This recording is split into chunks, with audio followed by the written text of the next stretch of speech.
Welcome back. The Durham Agricultural Commission is continuing our series that focuses on farms and the working landscape of Durham and on campus.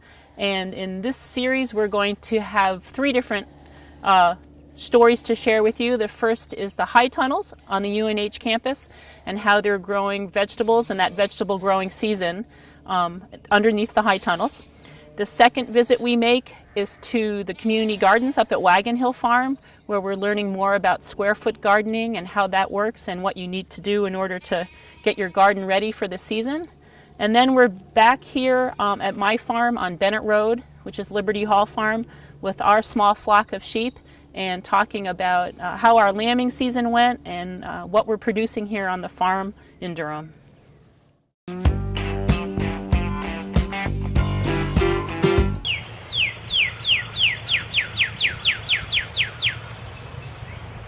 So we're here at UNH's Woodman Farm, which is part of the Agricultural Experiment Station here at UNH. And this particular farm focuses on horticultural crop research, vegetables, fruits, landscape plants, things like that. So we're inside one of the high tunnel structures up here, which is essentially an unheated greenhouse structure. The high tunnel's main purpose is to extend the growing season and to improve the quality of crops grown in it. So it's used year-round to either for summer production of crops or, as we're doing here, for winter production of crops.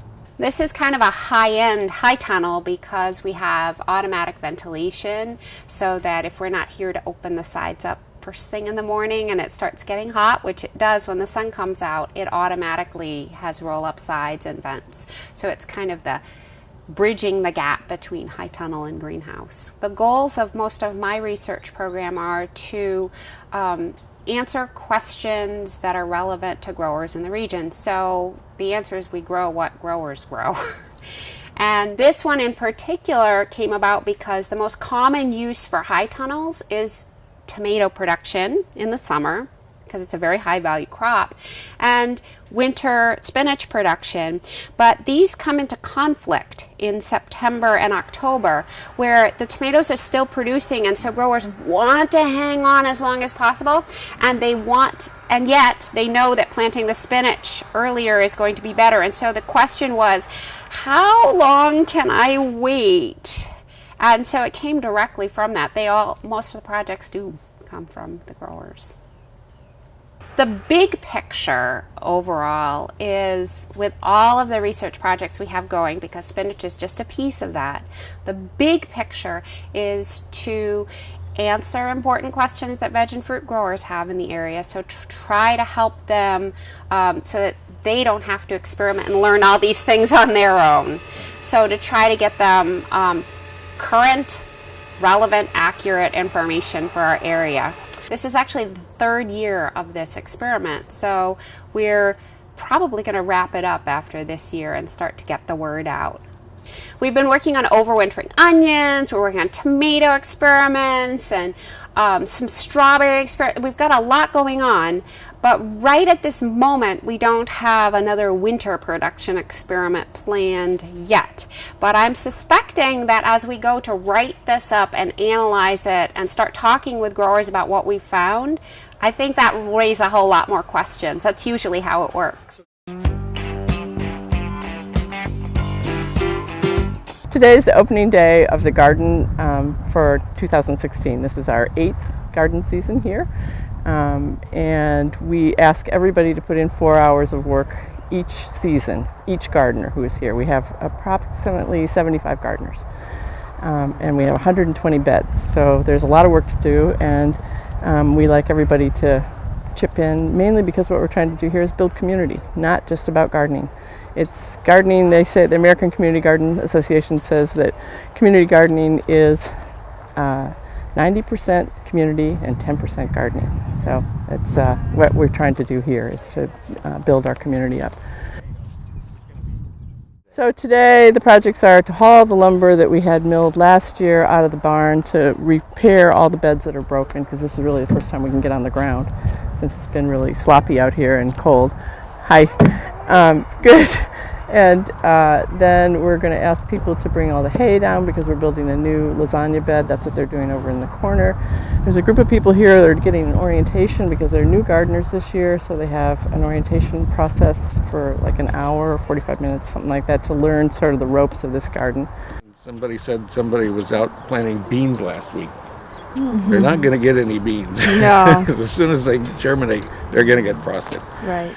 Here also, this is full sun, so for some plants when you're first planting them, if they haven't really been hardened off outside and had a chance to experience the sunlight, they can get really burned, you know, when you first put them out here. Spring, that can be a new bed, but we're doing the processing of doing the lasagna bed, putting all the different layers together. Right, which I brought some cardboard and newspaper. Oh, wonderful, wonderful. The problem with a wooden raised bed is it rots out, and it's made more difficult by the fact we don't like to put chemicals on the wood because it's organic gardening.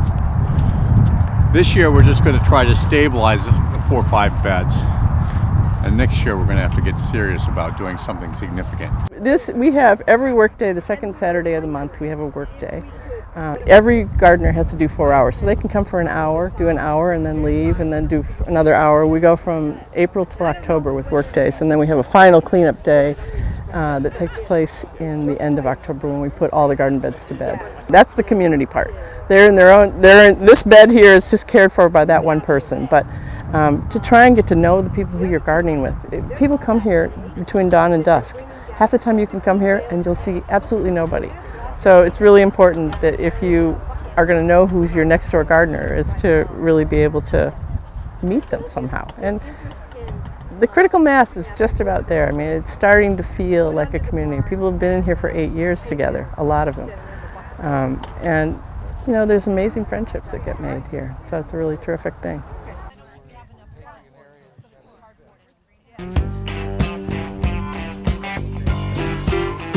Well, square foot gardening is an extremely efficient way of getting a lot of yield produce in a small amount of space, such as a raised garden bed like the ones we have here. And it can be used by anyone, by beginners, by people who have been gardening for years, all their lives. And it's a lot of fun. Hi, I'm Mel Bartholomew, the inventor of the square foot gardening system, used all over the country by millions of people. This system could improve your health, your family, your whole community. This is the book that I always go to, and it's by Mel Bartholomew. This is probably his second or third edition that he's put out, and he started doing this in, I believe, 1976 to find the most efficient way of gardening in a small area and place it at the end of 12 inches, which is 1 foot, and keep doing that. I know people like feeling in control, you know, I'm one of those too when it comes to like things growing. So square foot gardening does allow you to keep track of what you're planting. It makes it easier to go, okay, well, this is telling me I have to plant 9 in one area. That's something that is attainable for someone where you're not thinking about a whole plot at one time. So it breaks it down for someone. In there. And what I did that you can't use anymore to measure the area out. I already did this area, which is for spinach. We'll talk about that in a moment. So this is, of course, the length, and you do the same thing for the width. So I would take, again, 12 inches. I would start here. I take one. I place it here. Pretend you're still here. Place it down. I think I actually stumbled upon the book maybe had to be 5 or 6 years ago, and I thought, well, because my background is in science and math, I'm very much oriented in that direction of efficiency, and I do have raised garden beds without that much space. So I picked up the book and just fell in love with it, started reading it, and I've been using it ever since. Think about anything that's bushy.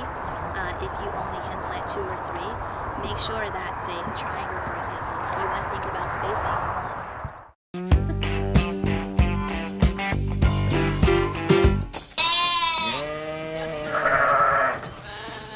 Well, thank you. We're glad to have you back here in the Liberty Hall Farm. We're on Bennett Road in Durham, and we raise sheep to produce yarn and other fiber products. When we last were here together, it was January, and my family and I were getting ready for lambing season, for the lambs to be born. So now we're back here, middle of April, and all the lambs are born, and that hard work on our part as well as the moms is over. And so you can see behind us some of the moms and their lambs. We had lambs born early February, middle of February, end of February, and then another pair were born middle of March. So they're all different sizes because they're all different ages, and they're doing what they do best as sheep, which is eat. When we were here in January, we talked about lambing and getting ready for lambing season, and that's a really exciting season for shepherds, but it's a lot of work because there's always that unknown about how smoothly things are going to go. Every mom in here had a multiple birth. So every mom produced either twins or triplets, which is common for sheep. The triplets, ewe lambs that we had were born on one of those rare cold nights we had this winter, and the mom had a tough delivery. I think all moms can sympathize with that, but it resulted in us being required to bottle feed those lambs.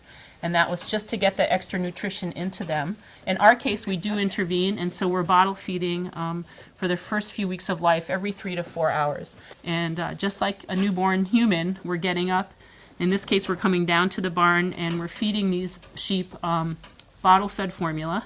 And it can be a cold, dark night, and but my husband and my son realize that all you can picture in your mind are these beautiful young lambs who are really hungry, and that motivates you to get up and get your winter clothes on and head back down to the barn. So we're actually this time of year just getting ready for weaning. Typically lambs nurse or are bottle fed for about 8 weeks, and so the 3 lambs that are in here being bottle fed are having kind of a rough week this week. They're getting, we're cutting back, so no more lunchtime bottle. They're only getting 2 bottles now where they were frequently getting 4 or 5 because they're eating enough grain, they're eating enough hay. So they're always going to pretend they're hungry and they're going to be begging us for bottles, but we know that they're certainly growing well and they're getting adequate nutrition. For us, this barn is filled with sheep that are going to be producing fleeces and yarn for us. And so for that reason, we have a couple of different breeds here. The white ones that are here are a Romney breed, and they're a long wool breed. You can see the white mom and her 2 twin daughters that she had, the white ones. Those were the first ones born this year in early February. And then we also have next to her a dark Romney. So Romney sheep come in a variety of colors, and we've worked over about a dozen years to raise sheep with all different types of fleece colors so we can produce yarn that's not dyed. It's the color of their fleeces. So I've got samples of what we produce here on Bennett Road, and this is yarn from this flock, and you can see the different colors. Obviously the white yarn is coming from the white sheep. The silver yarn is coming from the sheep that have that gray and silver fleeces.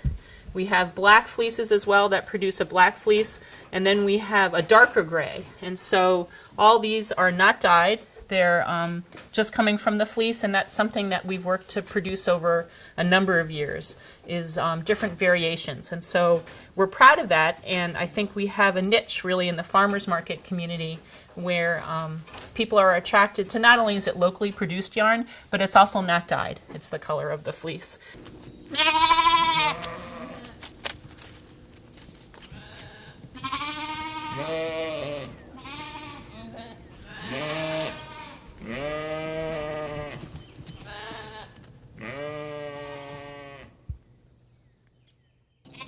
Oh, here comes last to the party. What happened? Are they having a party and they didn't invite you? It's tough being the youngest boy in the flock, and you just get left behind. Now we're looking for Mom.